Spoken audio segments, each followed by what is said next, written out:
Hola, Salvador. Hola, Estaba hola, hablando buenos sola. días. Estaba Lo hablando sola. siento, Es pero que, yo disculpad, Salvador, y disculpad la audiencia que he hecho costa a Guillermo y entonces a la hora de salir se ha cortado la conexión y ahora estaba hablando solo con el micro que tenía que conectarlo. Bueno, son problemas y hándicaps del directo, ya sabemos. Bienvenidos al Salvador, ¿cómo estás? Hola, muy bien. ¿Me escucháis bien? Sí, Sí. sí. Bueno, pues nada, encantado de estar aquí. Muchas gracias por la invitación. La verdad es que después de los ponentes que han pasado, bueno, no sé si os podré aportar muchas cosas porque la verdad es que llevamos una maratón de sabiduría Mm. de personas que realmente tienen muy bien amueblado el cerebro, ¿no? Bueno, y tanto que nos vas a aportar sabiduría, yo no tengo ninguna duda.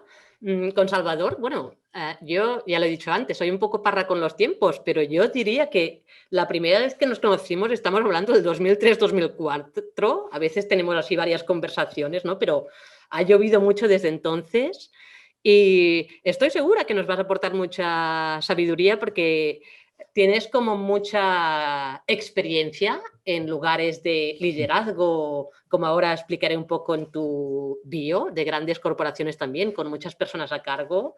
Y desde esta experiencia estoy convencida que vas a inspirar mucho a la audiencia. Y aparte de eso, bueno, no sé, Salvador es una persona con mucha nobleza, yo la considero una persona muy noble, con mucha humildad, con mucha bondad y estoy encantada de que estés aquí. Voy a presentar a Salvador. Salvador, bueno, resumido, Salvador cuenta con una experiencia de 25 años ocupando posiciones directivas en empresas del sector de servicios y teniendo a su cargo a miles de trabajadores. Esto se dice rápido. Además, bueno, ayuda actualmente a organizaciones a transformar amenazas en oportunidades y a obtener resultados significativos. Esto nos avisabas en tu bio y concretamente acompañas a organizaciones en procesos de crecimiento o reestructuración utilizando tres palancas: la transformación cultural, la gestión del talento y el tema de resolución de conflictos, que también es muy importante. Salvador es formador en habilidades directivas y con toda su experiencia, pues estas habilidades, yo de hecho hice algo contigo de habilidades directivas y es libro, vamos a anunciarlo también para que estéis al tanto la audiencia, acaba de sacar un libro ahora mismo que se titula El día después, guía para pymes, cómo enfrentarse con éxito a la era post-COVID de Edisofer 2020, ¿no? La editorial. O sea, tema extremadamente actual y que acaba de salir del horno, o sea que ya sabéis, si queréis leer su libro, acaba de salir del horno. Entonces, tú, Salvador, nos vas a traer el tema del liderazgo a la pyme, una perspectiva práctica. Me encanta que estés aquí, ¿no? Porque a veces con nuestras conversaciones con Salvador, pues me plantea, ¿no? Estos modelos me encantan, o sea, supongo que nos vas a traer un punto de mirada crítica, ¿no? Porque si estos modelos me encantan, resuenan con mis valores, pero claro, el líder, ¿no? Que está ya en el día a día con sus tiempos, con todo, y entonces pues estoy encantada, ¿no? Las pymes, como sabemos, si más no en España, mmm, tienen un porcentaje mayoritario a nivel de tejido empresarial. Entonces, en alguna de las conversaciones que hemos mantenido hace poco, me hablabas, ¿no? Que consideras que están en una situación crítica. ¿Puedes compartir un poco desde tu perspectiva cuál es esta situación en que se encuentran las pymes en este momento? Bueno, pues gracias por la presentación. Lo que más me ha gustado es que me digas que ves en mí una persona bondadosa porque creo que, y yo lo uno mucho con el liderazgo, para mí siempre el liderazgo tiene que ver con ser una buena persona, ¿eh? Ser una buena persona que toma decisiones y a veces son decisiones duras, ¿eh? Pero que tiene siempre los valores por delante, ¿eh? Entonces, bueno, tú me hablas de cómo está la situación en las pymes. Bueno, va un poco por barrios, ¿eh? O sea, quiero decir que generalizar nunca es bueno porque metemos en el saco cosas que son un poco heterogéneas. Es cierto que en este momento estamos en una crisis, pero esta crisis yo intento predicar que no es una crisis económica exactamente, sino que que más bien la crisis o el problema económico viene por una crisis sanitaria. Esto es importante porque hemos tenido crisis a veces de oferta, a veces de demanda, pero esta vez es una crisis sanitaria, por lo tanto la solución es que solucionemos el problema sanitario. Hay muchas voces autorizadas que están diciendo que seguramente a partir del segundo semestre de este año yo voy a ser un poquito más pesimista, ¿eh? Y voy a hablar del 2022, va a haber un repunte del crecimiento económico muy fuerte, muy vigoroso. Y esto tiene bastante sentido si piensas cómo estamos restringidos. En este momento se ha restringido el consumo porque no nos dejan consumir, no nos dejan salir por la noche, nos limitan mucho el acceso a determinadas actividades, pero ganas hay. Por lo tanto, no será nada extraño que la gente vuelva, y es así, el ser humano, volveremos a viajar, volveremos a gastar dinero, y por eso de ahí el título del libro, El día después. Bueno, esto nos lo demuestra la historia, ¿eh? Los peores momentos han pasado, y también los mejores, ¿eh? En eso hay que ser justo. Entonces, bueno, ¿qué vemos en las pymes? Bueno, pues en este momento estamos... si me dejas hablar un poco de macroentorno, ¿no? Por un lado, nos encontramos en medio, la pandemia ha acelerado lo que ya estaba funcionando y o se estaba poniendo en marcha a pasos agigantados, que era una revolución tecnológica. La biotecnología, la robótica, la inteligencia artificial, el big data, la nanotecnología, bueno, el cloud computing, bueno, todas estas tendencias nos han sumergido en una revolución tecnológica que la pandemia ha acelerado. Pero esto además viene acompañado de que hay una gran cantidad de cambios demográficos, económicos y sociales. Por ejemplo, no es una cosa menospreciable el hecho de que la pirámide de edades se esté invirtiendo. Esto tiene unas consecuencias enormes en los hábitos de consumo, en cómo vamos a organizar nuestra sociedad. Tenemos que cambiar el punto de vista. Al mismo tiempo, hay un incremento, y esto es imparable, y además me parece fenomenal que sea así, de la inmigración. Es decir, no somos islas y tenemos que aceptar que nuestra sociedad es una sociedad diversa y lo debe ser. Y eso es bueno que lo sea. Y por otro lado tenemos el empowerment de la mujer, como la mujer ha asumido ya un liderazgo en la sociedad, afortunadamente, y esto tendrá unas consecuencias también en la sociedad. Y ya combínalo con problemas gravísimos que tenemos en este momento de alto paro juvenil y de mayores de 45 años. Por otro lado, tenemos el cliente cada día más sofisticado. Sabe lo que quiere, algo que a veces las empresas todavía no entendemos. El cliente sabe lo que quiere y tiene mucha información. Luego tenemos la disrupción de nuevos modelos de negocio. Bueno, hemos pasado de los canales tradicionales a las plataformas. Esto habrá que darle una solución social, porque si no, vamos a un modelo de sociedad que va a provocar literalmente revoluciones.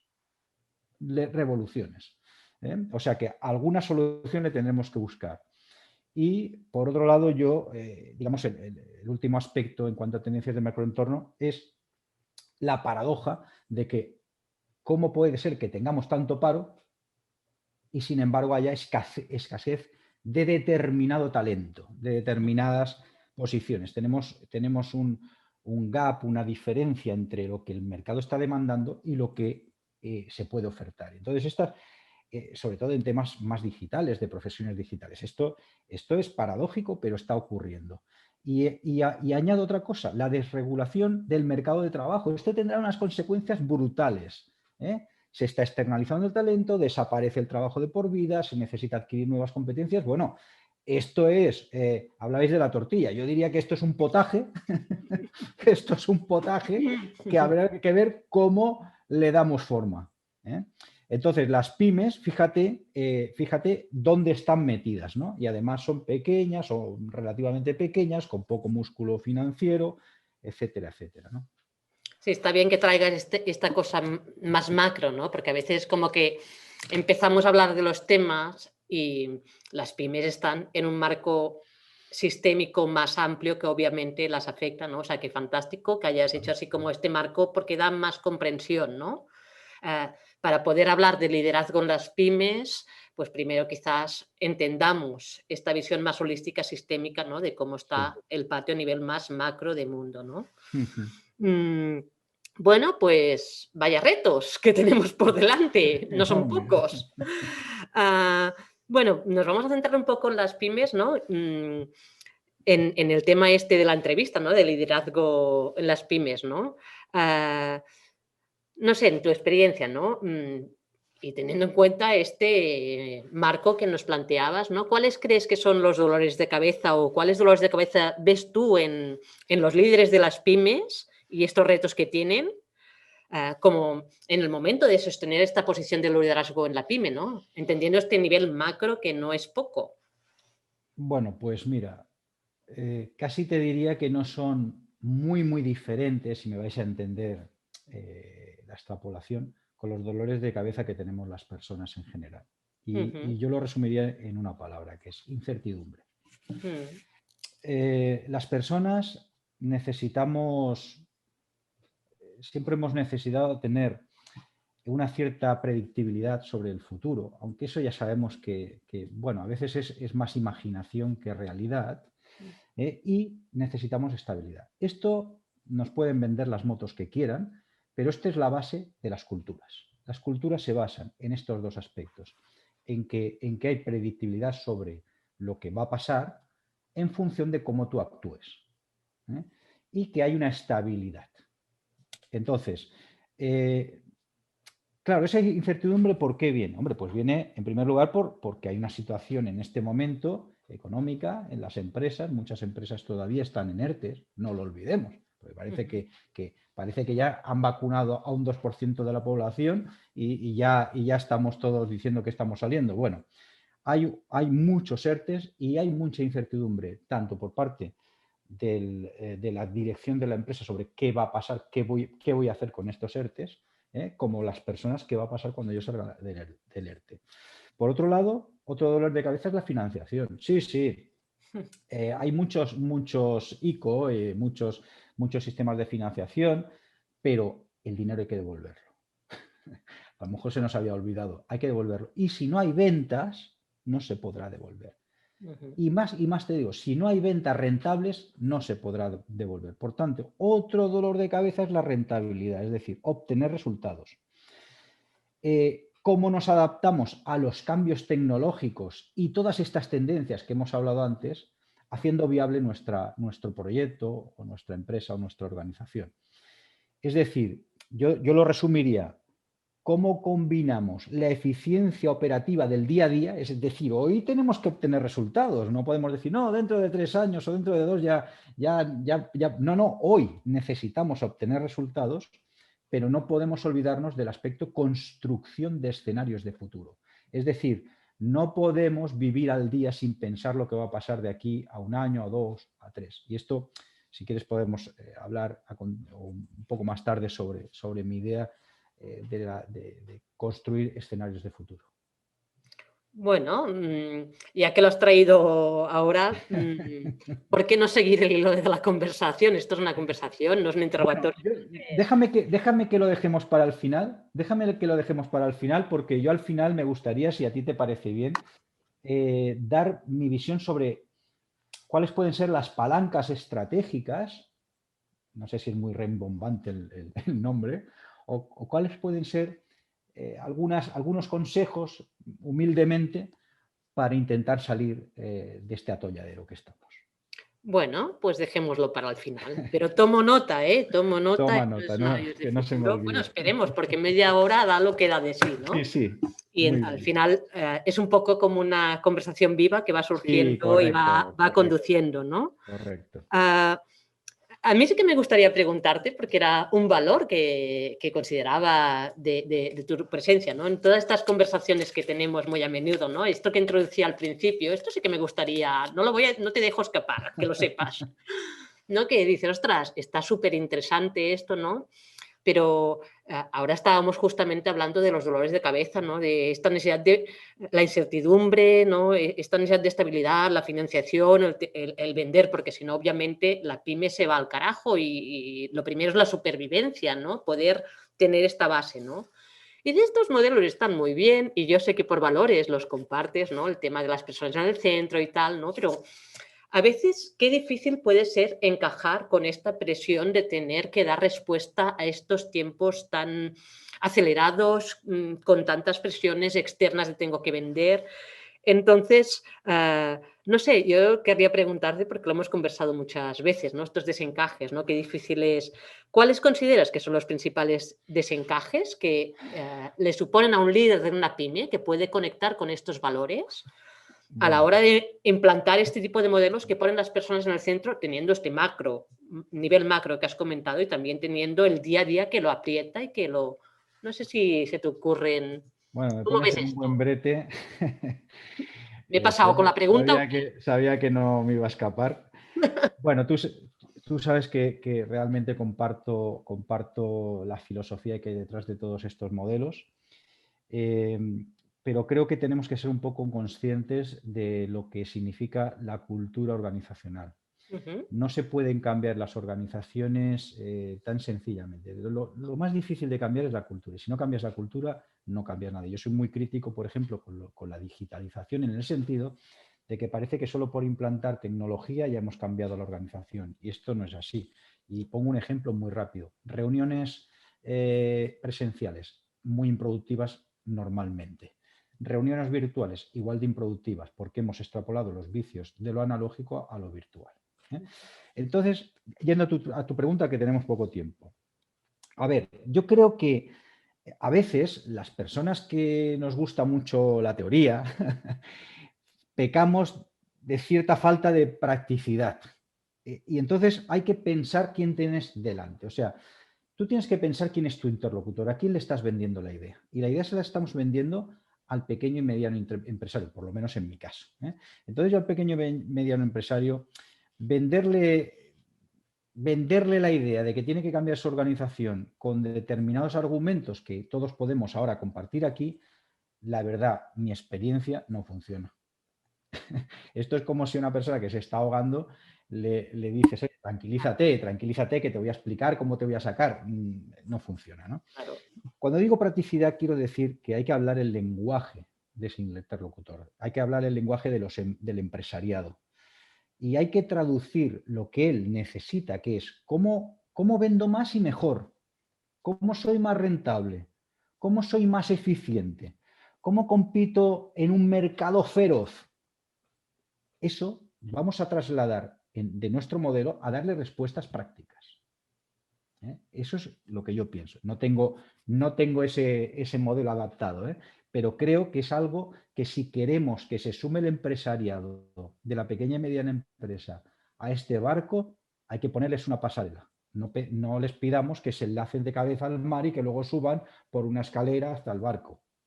Hay que facilitar. Por otro lado, la verdad es que tenemos unos retos de futuro, decías tú, enormes, y esto sobrepasa con mucho el ámbito de la empresa. No de la pequeña y mediana, de la empresa. Esto sobrepasa incluso el modelo económico que nos hemos dotado o que nos han dotado, y aquí hay que hablar de cómo construimos un New Deal, cómo construimos un nuevo pacto social para que esta sociedad sea viable, desde el punto de vista medioambiental, económico, social, emocional, que la robótica, la tecnología no nos haga perder la humanidad. Es un riesgo muy grande que tenemos. Y yo te diría que al final, yo por recoger, hay un autor que seguro que conocéis todos, por supuestísimo, que a mí me encanta y me marcó mucho, que es Viktor Frankl. Viktor Frankl él era psiquiatra, por lo tanto, él hablaba de personas más que de organizaciones. Pero él habla siempre de encontrar el sentido. Hay que encontrar el sentido a tu vida. Pues yo digo, hay que encontrar el sentido a las organizaciones. Y cuando encuentras el sentido, muchos problemas quedan resueltos o en vía de solución. Ujú. Bueno, pues queda claro, ¿no? No es que tengas el modelo hecho, pero pensaba que era muy importante y muy interesante como generar esta reflexión, ¿no? Que está muy bien, ¿no? Pero cómo podemos encajar, Eso ¿no? es. Es como una asignatura pendiente que tenemos que ir encontrando las formas de entretejer entre ambas, ¿no? Y bueno, traer el marco de conciencia en este sentido para mí ya me parece valioso. Son las 1:38 y no quiero dejarte sin espacio para estos tips que nos comentabas y para Sí. estos escenarios de futuro. O sea, que si quieres, el rato que nos queda, pues planteamos Venga, un poco estos tips que tienes que aportar a la audiencia. venga, pues yo, mira, voy a basarme en cinco puntos y voy a intentar ser lo más rápido posible, ¿eh? Consejos prácticos, ¿eh? Primero, liderazgo transformador. Eh, pero no hablo de personas omniscientes, el superhombre, la supermujer, que todo lo sabe, que tiene la capacidad y el poder absoluto. No hablo de eso. Hablo de liderazgo transformador dentro de las organizaciones. Tiene que haber visión estratégica.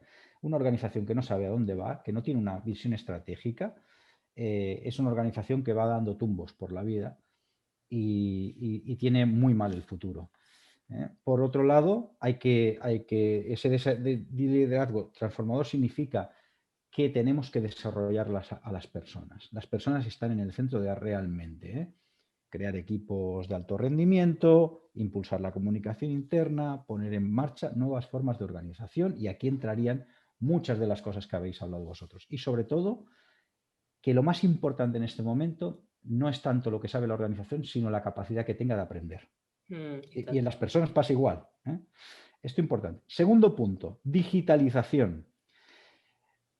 La digitalización nos tiene que servir para optimizar las operaciones, para trabajar con herramientas colaborativas, para ser ágiles organizativamente, porque cuanto más incertidumbre hay, más ágil tienes que ser, ¿eh? Y no hablo, agilidad no es atolondramiento, que es un riesgo. Pero esta digitalización tiene que venir acompañada, en mi opinión, necesariamente por la transformación cultural. Y esto ya no tenemos tiempo para hablar porque esto ya es para que hagamos un monográfico, ¿eh? Tercer punto, pasión por el cliente. Las personas están en el centro, pero los clientes no los olvidemos. Y muchas veces cuando hablamos de modelos organizativos y tal, se nos olvida un poco el cliente. Mira, podemos tener la mejor organización del mundo y ser muy felices, pero si nadie compra, la organización desaparece. Entonces, lideremos la relación con el cliente, utilicemos la omnicanalidad para llegar a todos los clientes posibles. Esto en las pymes es fundamental y ahora tienen una ventaja que antes no tenían con respecto a las grandes. Aprovechemos la tecnología para conocer al cliente. Ahora las pymes tienen acceso a una tecnología que antes no tenían, ¿no? Cuarto punto, cultura de la innovación. Y yo siempre digo, no es cultura innovadora, es cultura de la innovación. La cultura no innova, innovan las personas. Entonces, hay que transformar productos, hay que transformar servicios. Cuidado, y aquí yo pongo el énfasis desde la ética profesional y desde el propósito social. Esa es mi opinión, ¿eh? Perdón por interrumpirte, Salvador, pero nos piden en el chat que si Sí. los ponentes pueden subir el volumen. Debes tener siento Eh, interrumpirte, pero sabe mal que se lo bien, pierdan. No sé si tienes pues un tema de volumen. Y perdón por cortarte, pero digo, bueno, vamos a intentar a ver, atender. vamos a intentarlo. Bueno, como lo estamos grabando también, luego se va a poder escuchar, pero bueno, si podemos. Bien, pues mira, Y voy a si intentar no, hacer un esfuerzo quizá a lo mejor se mueve un poco, creo que ahora se me escuchará mejor, ¿eh? perdón por cortarte, ¿eh? Bien, pues Continúa, el cuarto continúa. punto era la cultura de la innovación, porque tenemos que transformar productos y servicios, pero siempre, en mi opinión, desde la ética profesional y desde el propósito social. Las empresas están hechas para las personas y las empresas sin personas no son empresas. La empresa sin personas será un negocio, que también los hay, ¿eh? Pero la empresa tiene sentido cuando hay personas detrás. Y en quinto lugar, el talento. Esto, a ver, para mí es importantísimo. Yo intento predicar. En la pyme hay que meter talento. ¿Y talento qué es? Hombre, pues talento tiene que ver con saber, pero tiene que tener también con querer aprender y con querer hacer. O sea, tiene que haber conocimiento, pero también voluntad. No me sirve el conocimiento si no hay voluntad. Y tenemos que conectar el talento. Y aquí ya se ha hablado, creo, bastante de inteligencia colectiva, por lo tanto, no tengo mucho más que añadir. Hay que cuidar a las personas y el liderazgo tiene que ser humilde y factible. Yo de esto escribí alguna vez, liderazgo factible. Las personas no somos infalibles, no hay ningún líder infalible. Y reconocer tu factibilidad creo que es un paso para que tu liderazgo se pueda reforzar. Y hay que procurar la empleabilidad de las personas. ¿Y esto qué quiere decir? Pues que tenemos que aprender a aprender, tenemos que tener la capacidad de aprender, porque hemos pasado de la antigua seguridad laboral, el trabajo de por vida, a la seguridad de empleo. Tu única seguridad es que tengas capacidad de empleabilidad, porque en definitiva, mira, Nuria, casi para acabar y si hay alguna pregunta, que no nos vendan tampoco humo. El futuro no está escrito, no hay ningún determinismo tecnológico. El futuro es una construcción social y depende de las personas. Bueno, pues hasta aquí un poco las claves prácticas, ¿no? En tu tema de conversación, ¿no? Dabas como mucho valor a esta parte práctica. No sé si hay alguna cuestión. Voy a preguntar a mi equipo de apoyo. No tenemos preguntas, Salvador. Son las 1:44. Hay 45 se cierra. Vamos a cerrar aquí, a no ser que quieras decir algo de futuros, de construir futuro, y si no, lo cerramos pues también. Bueno, simplemente porque Una quedó un poco frase. pendiente, una de las cosas importantes que tienen que hacer las organizaciones, y creo que las personas también, es pasar de la proyección. La proyección es yo estoy en un punto del presente y pienso cómo va a ser. Y entonces digo, bueno, el futuro es como el presente, pero un poco mejor o un poco más, o si este año he vendido 5, el año que viene vendo 5,5. Esto no sirve ya. Hay que pasar a la perspectiva, que es, yo voy a pensar qué escenarios de futuro puedo tener en 2 o 3 años y en función de eso voy a construir mi organización, qué necesito aprender para que cuando lleguen a alguno de estos escenarios yo pueda hacer que mi empresa sea viable. Esto es un cambio de mentalidad brutal. Totalmente, ¿no? Porque muchas veces es como que basamos lo que proyectábamos, tú utilizabas la palabra proyectar, pero en Sí. base a la experiencia del pasado, y esta palabra ha salido y saldrá, supongo, el tema VUCA, y Sí. desde este lugar es como que no das opciones, ¿no? Porque estás basando tu acción en base a lo anterior, ¿no? Y tú estás hablando de crear estos escenarios de futuro. Sí, tienes que crear escenarios de futuro. Cuidado, no los creas, no es un castillo en el aire, ¿eh? No, no, Tú entiendo. tienes que tener tu observatorio de la realidad y ver cuáles son las tendencias que se están moviendo en el macroentorno. Y entonces Bien. construir escenarios que algunos se harán realidad y otros no. Bueno, pues hasta aquí hemos llegado a un punto, bueno, 1 minuto, pero no pasa nada, 1 minuto, vamos bien de tiempo, lo estamos llevando bien. Muchas gracias, Salvador, por lo que has aportado a la audiencia. Estoy seguro que ha enriquecido y que ha inspirado a muchas personas. Y hasta Bueno, aquí. pues un placer enorme haber estado en tu maratón. La verdad es que estoy impresionado por lo que has hecho Y yo. y Es una estoy locura. impresionado, muy agradecido que hayas contado conmigo y un saludo a toda la audiencia.